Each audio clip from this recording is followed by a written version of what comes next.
말씀은 창세기 23장 1절에서 6절 그리고 24장 1절에서 4절 말씀을 봅니다. 성경을 보셔도 좋고 주본 앞에 화면을 보셔도 됩니다. 창세기 23장 1절에서 6절, 24장 1절에서 4절 말씀을 제가 읽도록 하겠습니다. 사라가 127세를 살았으니 이것이 곧 사라가 누린 햇수라.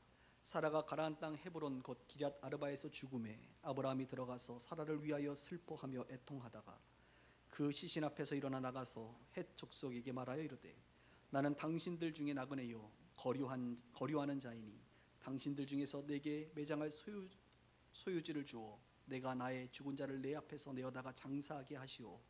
헷 족속이 아브라함에게 대답하여 이르되 내 주여 들으소서. 당신은 우리 가운데 있는 하나님이 세우신 지도자이시니 우리 묘실 중에서 좋은 것을 택하여 당신의 죽은 자를 장사하소서. 우리 중에서 자기 묘실에 당신의 죽은 자 장사함을 금할 자가 없으리이다. 24장입니다. 아브라함이 나이가 많아 늙었고 여호와께서 그에게 범사에 복을 주셨더라. 아브라함이 자기 집 모든 소유를 맡은 늙은 종에게 이르되 청하건대 내 허벅지 밑에 내 손을 넣으라. 내가 너에게 하늘의 하나님 땅의 하나님이신 여호와를 가리켜 맹세하게 하노니 너는 내가 거주하는 이 지방 가나안 족속의 딸들 중에서 내 아들을 위하여 아내를 택하지 말고 내 고향 내 족속에게로 가서 내 아들 이삭을 위하여 아내를 택하라. 아멘. 오늘은 아브라함의 웰다잉이라는 제목으로 우리가 말씀을 나누도록 하겠습니다. 여러분, 세상은 점점 빠르게 변화되고 있다는 것을 느끼십니까? 우리가 살고 있는 이 시대는 자고 일어나면 새로운 것이 등장할 정도로 빠르게 무언가가 바뀌어 나가고 있습니다. 그 중에 대표적인 것이 바로 언어입니다. 단어인데 신조어라고 말하는 신조어. 저도 딸아이를 키우는데 딸아이가 이렇게 말하는 용어들 중에 제가 못 알아듣는 게 굉장히 많아요. 요즘 줄임말들이 워낙 많다 보니까 이제 점점 이제 늙어가고 있구나, 이걸 제가 느끼고 있는데요. 못 따라가겠어요. 그만큼 저의 어떤 인식과 사고보다 속도가 더 빠르다는 것을 느끼게 됩니다. 여러분들이 들어본 말 중에 웰빙이라는 단어는 좀 들어보셨죠? 웰빙, 잘 된다, 잘 산다, 이런. 그러니까 웰빙이라고 하는 것은 어떤 잘 사는 것, 우리가 이 땅에서 어떻게 하면 웰빙할까, 잘 살 수 있을까, 좋은 것, 뭐 이런 것들을 웰빙이라고 이제 표현합니다, 영어 단어로. 그런데 한번 들어보셨나요? 웰다잉이라는 단어도 들어보셨어요? 웰다잉. 다이라고 하는 단어가 이제 죽는다라는 뜻 아닙니까? 그래서 웰다이 하면 잘 죽는 것. 그래서 웰다잉 이렇게 말을 합니다. 그러니까 웰빙은 잘 사는 것, 웰다잉은 잘 죽는 것. 예전에는 웰빙에 대해서 많이 얘기했는데 요즘에는 웰다잉에 대해서 많이 얘기합니다. 잘 죽는 게 중요하다는 거예요.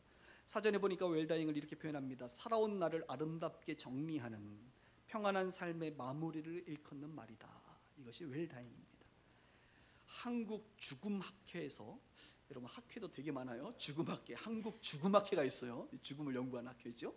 한국 죽음학회는 웰다잉에 대해서 이렇게 말하고 있습니다. 당하는 죽음이 아니라 맞이하는 죽음이 되어야 한다.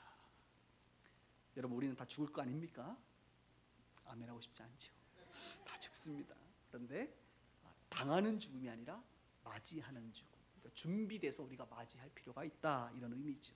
그래서 웰다잉에도 10계명이 있습니다. 우리 성경에도 10계명이 있듯이 웰다잉 10계명 한번 들어보십시오. 1계명 버킷리스트 작성하기, 2계명 건강 체크하기, 3계명 법적 효력 있는 유언장 자서전 작성하기, 4계명 고독사 예방하기, 5계명 장례식 계획 세우기, 6계명 자성의 시간 갖기, 7계명 마음의 빛 청산하기, 8계명 자원봉사하기, 9계명 추억 물품 보관하기, 10계명 사전 의료 의향서 연명치료 관련된 것 작성하기, 이렇게 쓰여져 있습니다. 여러분, 마음에 드시는 거 뭐가 있으세요?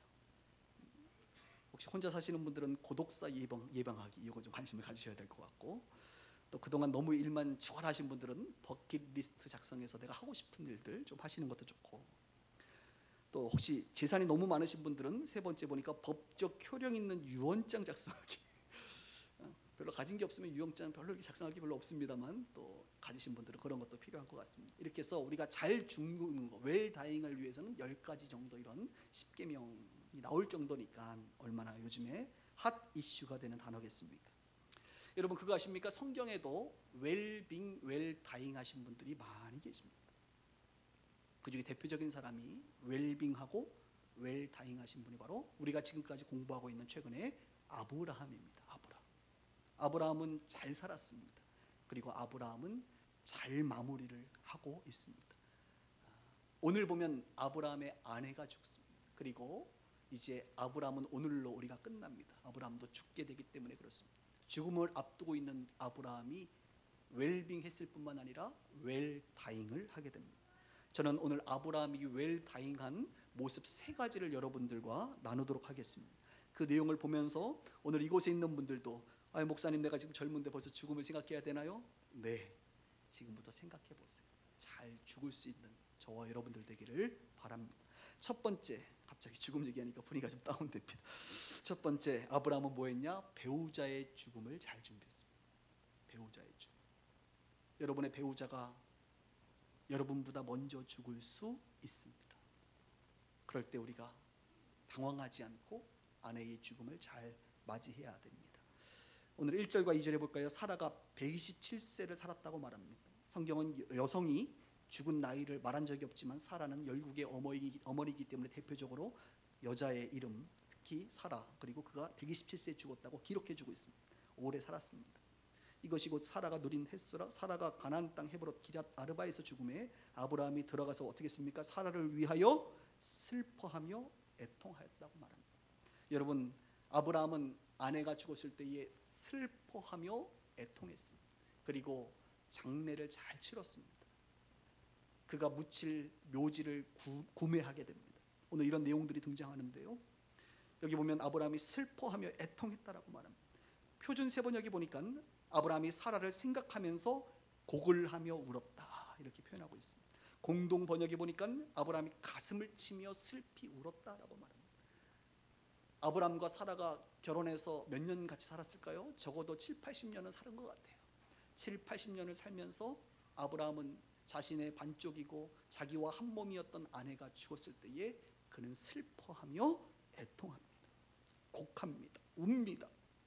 가슴을 칩니다. 고대 이스라엘 백성들은 전통적으로 장례 예식할 때에 나타나는 장면이 바로 오늘 슬퍼하며 애통하는 장면입니다. 그리고 이스라엘 백성들은 극한 슬픔을 맞이할 때에 또 하나 하는 것이 무엇이냐면 옷을 찢는 행위를 합니다. 옷을 찢는 행위. 그리고 굵은 베옷을 입는 행위도 종종 합니다. 더 극한 슬픔을 맞이하면 자신의 머리털을 밀기도 하고 재나 티끌을 뒤집어 쓰는 행위도 서슴지 않고 합니다. 이것이 바로 극한 슬픔 가운데 있는 이스라엘 백성들의 모습입니다. 아브라함은 자신의 아내가 죽었을 때에 자연스럽게 당연하게 슬퍼하며 애통하였습니다. 저는 장례와 관련돼서 일부 목사님들의 이야기를 들을 때 좀 공감이 안 되는 게 있어요. 어느 목사님들은 그렇습니다. 기독교인들이 장례가 일어나면 왜 이렇게 우냐, 슬퍼하냐, 왜 곡하냐, 천국 가는 거 아니냐, 천국 가면 좋아요 안 좋아요? 좋은 거죠. 그러니까 기뻐해야 된다. 어떻게 기뻐하라는 거예요?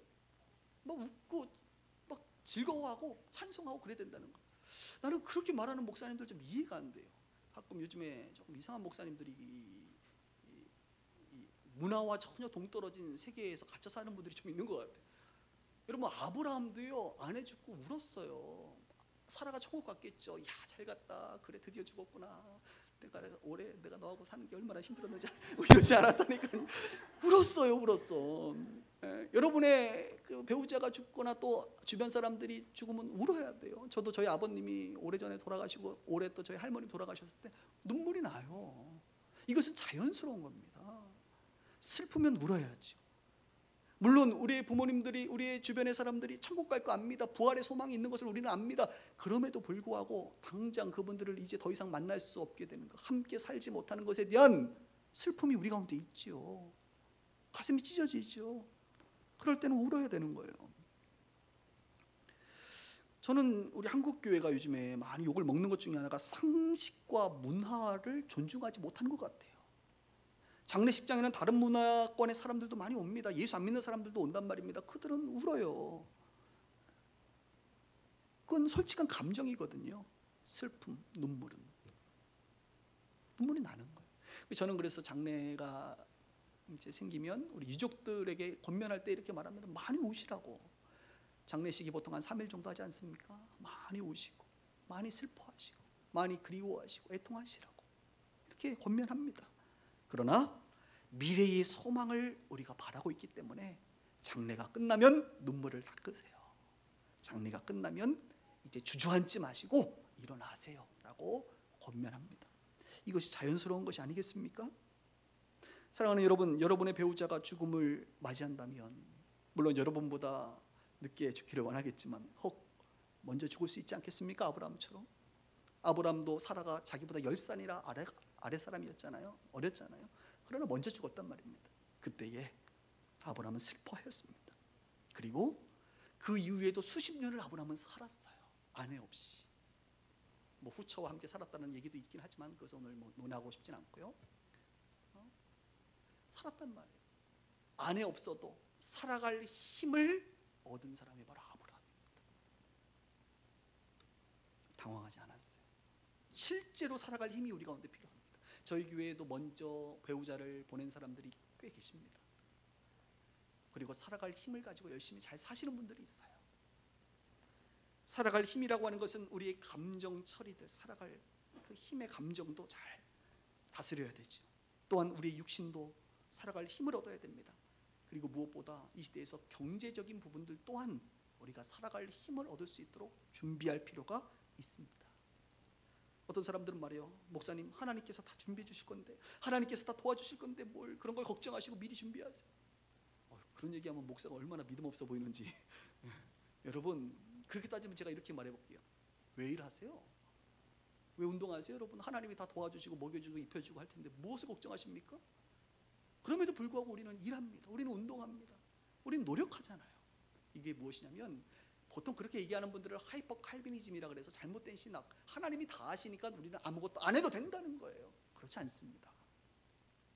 하나님이 선교하시는데 뭐하러 우리가 뭐 하냐, 나서지 말라. 아무것도 안 하고 가만히 있는 것 잘못된 겁니다.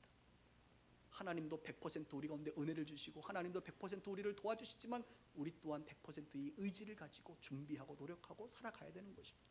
그래서 하나님의 은혜의 100%와 우리의 의지의 100%가 연합하여 우리의 삶의 아름다운 100%를 이루게 되는 줄 믿습니다.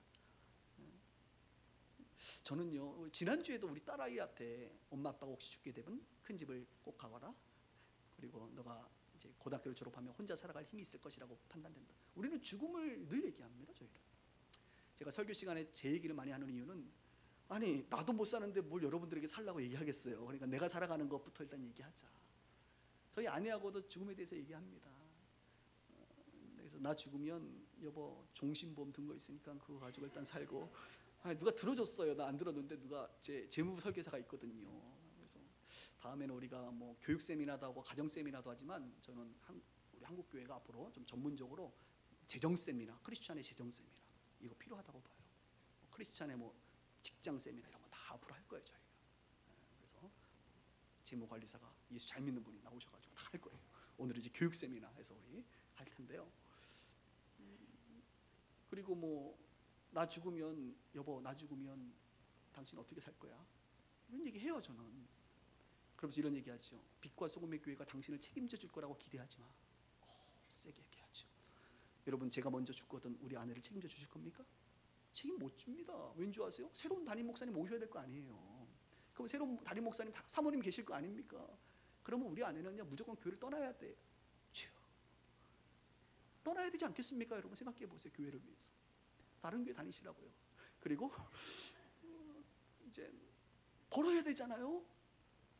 어린이집 뭐 자격증도 있고 할 거 많다고 자기는 건강 잘 챙기세요. 그래서 혹시 제가 죽거든 살아갈 힘을 얻으시길 바랍니다. 안 해요. 저도 마찬가지. 아내가 먼저 죽거든 살아갈 힘을 얻어야겠지. 그런 거예요, 여러분. 실질적으로 이게 왜 다행이라니까요. 아브라함은요 살아갈 힘을 얻었어요.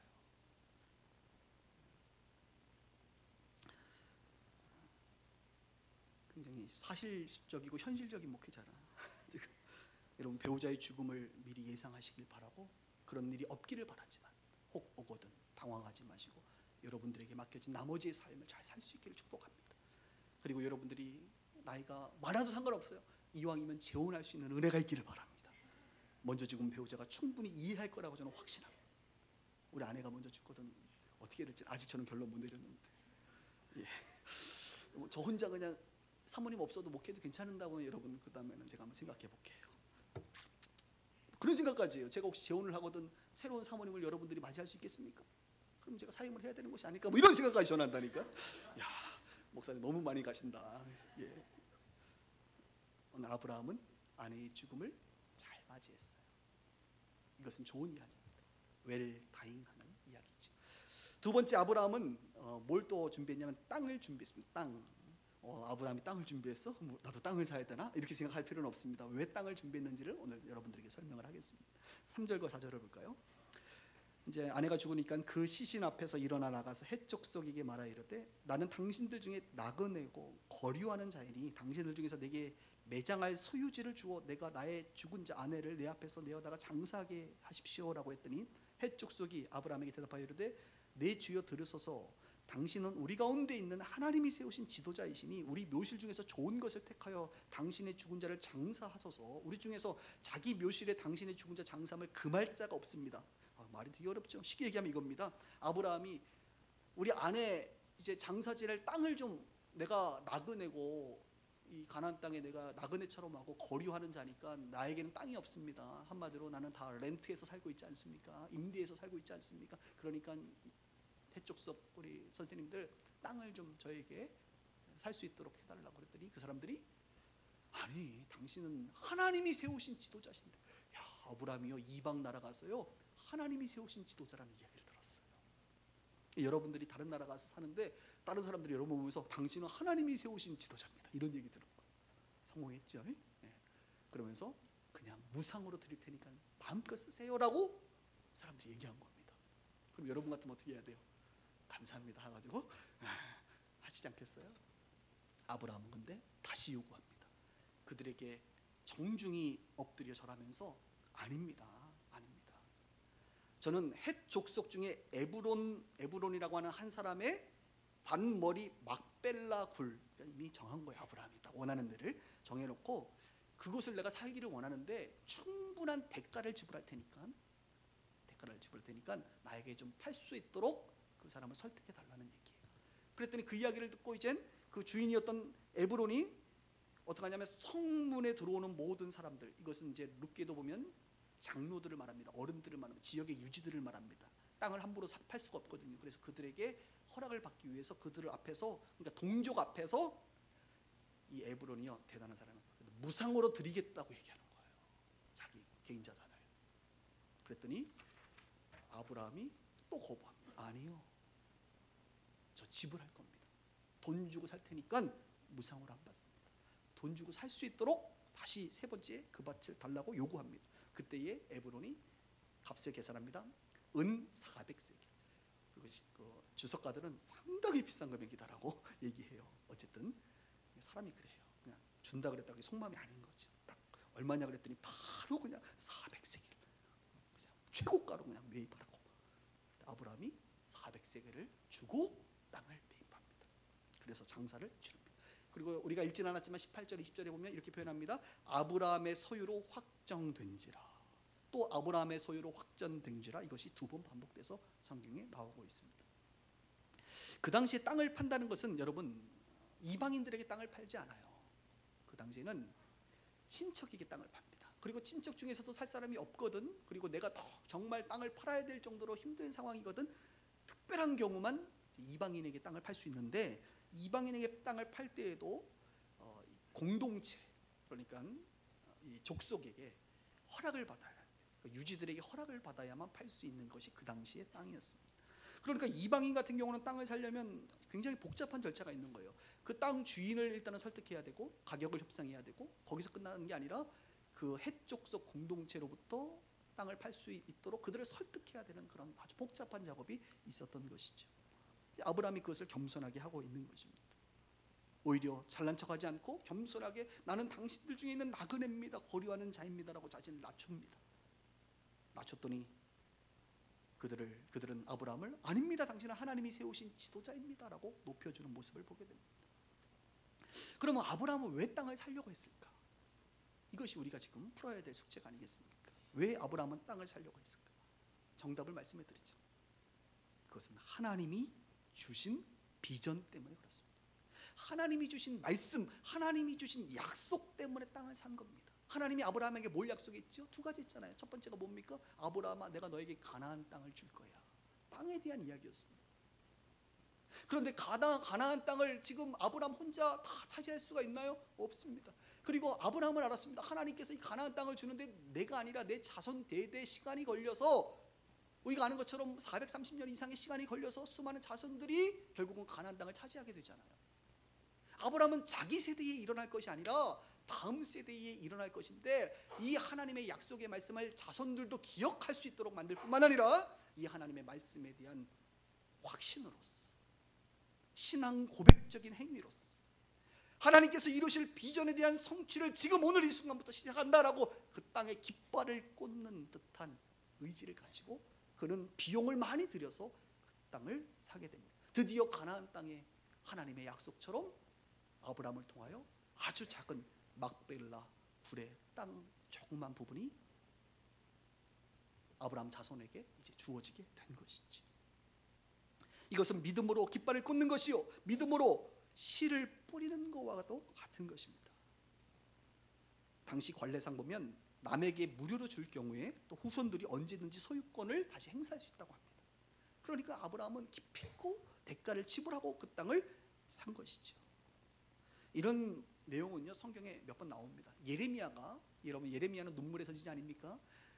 예레미야가 성경에 앞에 보면 이스라엘 백성, 이스라엘 남유다가 바벨론으로 포로로 끌려간다는 이야기잖아요. 그런데 31장부터 이제 회복에 대한 이야기를 하거든요. 그러면서 다시 돌아올 것이다라고 하는 그 회복의 메시지도 예레미야가 전합니다. 말로만이 안 되는 거예요. 그래서 하나님께서 이 예언적인 행위, 하나님의 이 예언에 대해서 확실한 상징적인 의미로서 예레미야에게 뭐라고 얘기합니까? 너가 가나안에 있는 사촌의 땅을 사라. 사촌의 땅을. 그래서 예레미야가 대가를 지불하고 사요. 이것이 무엇이냐면 내가 너희를 다시 바벨론의 포로로 끌려갔다가 돌아오게 하는 것에 대한 증거다. 여러분 끌려갔다가 안 오면 살 의미가 없잖아요. 돌아올 테니까 사라 땅을. 이렇게 예언적으로 하나님께서 말씀해 주셨어요. 한 번은 다윗에게도 하나님께서 다윗에게 땅을 사라 그래요. 하나님이 정해놓은 그 위치에. 그 땅 주인은 아라우나라고 하는 개인이었는데, 개인에게 하나님께서 다윗 네가 하나님의 성전을 짓고자 하니, 갓 선지자를 통하여 듣게 됩니다. 하나님께서 말씀하신 그 땅을 돈을 지불하고 사라는 거예요. 그래서 다윗이 왕임에도 불구하고 한 백성의 땅을 무상기증하겠다고 했겠지 않겠습니까? 그럼에도 불구하고 아니다, 지불하고 그 땅을 사서 그곳에 하나님의 성전이 솔로몬 시대에 세워지게 됩니다. 나중에 딴소리 못하게 말이죠. 이토록 땅은 단순한 땅이 아니라 아브라함에게는 하나님의 비전이요 약속이었던 것입니다. 그리고 자기 아내의 무덤이기도 합니다. 가족을 위한 것이기도 합니다. 아브라함은 어디에 묻혔을까요? 자신이 샀던 그 땅 막벨라 굴에 아브라함도 묻혔습니다. 그의 아들 이삭도 묻히고, 그의 며느리 리브가도 묻히고, 그의 손자 야곱도 묻히고, 손주 며느리 레아도 묻히고, 다 그곳에 묻혔어요. 그리고 요셉은 자신이 죽게 되면, 요셉은 여러분 애굽에 있었잖아요. 애굽의 총리였으니까 뭐라고 얘기했습니까? 자손들에게 너희들이 이곳을 나가게 되거든 내 유고를 가나안 땅에 묻혀달라. 그래서 모세가 출애굽할 때에 요셉의 유고를 가나안 땅으로 가서 묻히게 됩니다. 그러니까 요셉은 아는 거예요. 그의 자녀들은 아는 거예요. 가나안 땅은 누가 주신다? 하나님께서 우리 민족에게 주신 땅이다. 그런데 내가 왜 이방 나라에 가서 묻혀 있어? 안 되지. 내 나라가 하나님이 주시는 그 땅에 묻혀야 되지 않겠습니까? 지금 당장은 아니어도 약속하신 그 땅을 향하여 내 유골도 그곳에 묻혀라. 그곳이 하나님이 우리에게 허락하신 땅이다 라고 하는 확실한 땅에 대한 정체성을 그들은 갖고 있었던 것입니다. 아브라함이 또 하나 준비했던 것은 땅뿐만 아니라 이제 며느리를 준비하는데, 이것을 자손을 준비했다고 저는, 자손, 죽기 전에 자손을 준비합니다. 24장에 보면 한번 볼까요? 아브라함이 나이가 많고 이제 늙었습니다. 여호와께서 그에게 범사에 복을 주셨고, 아브라함이 자기 집 모든 소유를 맡은 늙은 종 엘리에셀일 가능성이 높습니다. 충성스러운 종을 불러가지고 얘기합니다. 청하건대 내 허벅지 밑에 내 손을 넣어라. 민망하게 남자 손을 왜 허벅지 밑에 넣으라 그래 아브라함께서. 이것은 어떤 것이냐면 이제 신의 이름으로 맹세하라는 것을 의미하는데 허벅지 밑은 남자의 중요한 부분 아닙니까? 이것은 바로 씨앗, 자손과 연관된 맹세를 하기 위해서 손을 그곳에 넣으라는 거예요. 그러면서 이삭, 내 아들 이삭의 아내를 며느리를 데리고 와라 얘기합니다.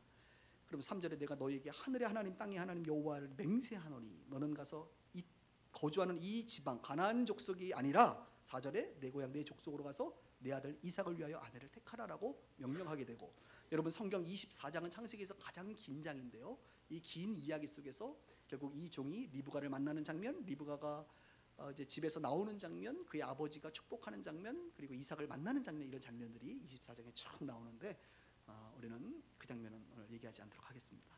결론만 얘기할게요. 그 24장의 내용을 보면 이런 표현들이 등장합니다. 여호와께서 길에서 나를 인도하였다. 종이 하는 말이에요. 여호와께서 길에서 나를 인도하였다. 하나님의 섭리가 있고, 여호와께서 순조롭게 만나게 하셨다.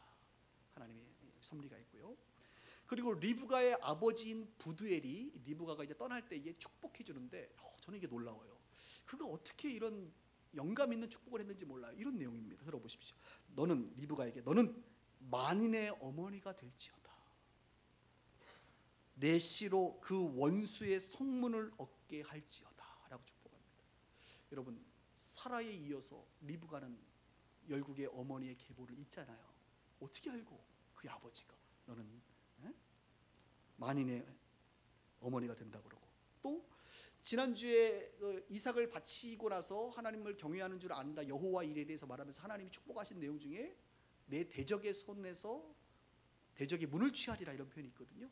그 내용처럼 지금 리브가에게 비슷한 내용을 하는 거예요. 내 씨로 그 원수의 성문을 얻게 할지어다. 그러니까 이 부두엘의 축복은 단순한 축복이 아니라 하나님께서 특별한 영감을 주신 축복이라고 저는 믿습니다. 여러분들도 그렇게 동의가 되시죠? 예. 그리고 이삭이 이제는 들에 나가서 이제 올 때가 되니까 들에 나가서 아내 될 리브가를 기다리는데, 성경에 보니까 묵상하다가, 이 얼마나 은혜로워요. 묵상하다가 하나님을 묵상하고 기도하는 것이죠. 그러다가 정이 오니까, 여인이 오니까 자기 아내를 이렇게 맞이하게 됩니다. 그때 나이가 40세.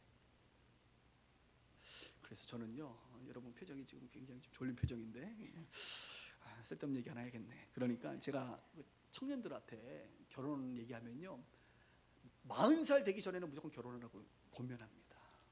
왜? 이삭도 40살에 결혼했으니까. 할렐루야.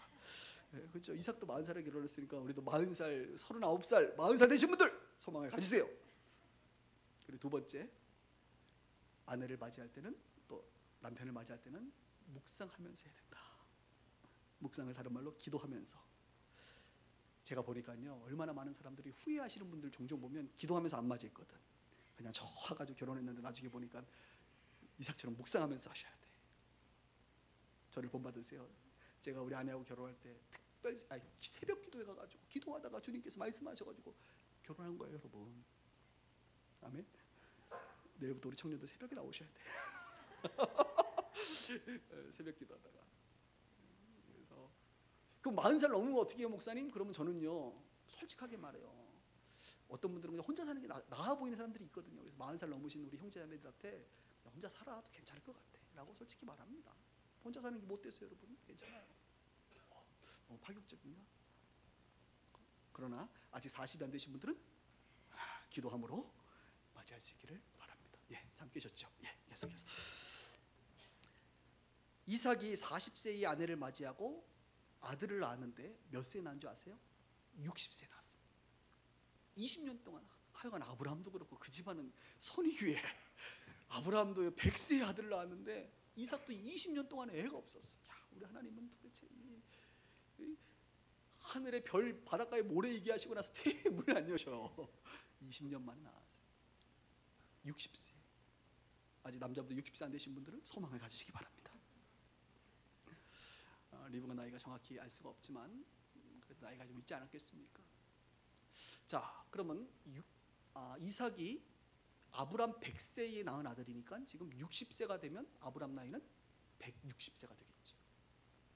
그러면 이제 에서와 쌍둥이를 낳았어요. 할렐루야, 쌍둥이를 낳아가지고 이제 에서와 야곱인데, 에서와 야곱을 아브라함이 봤을까요, 못 봤을까요? 손주를.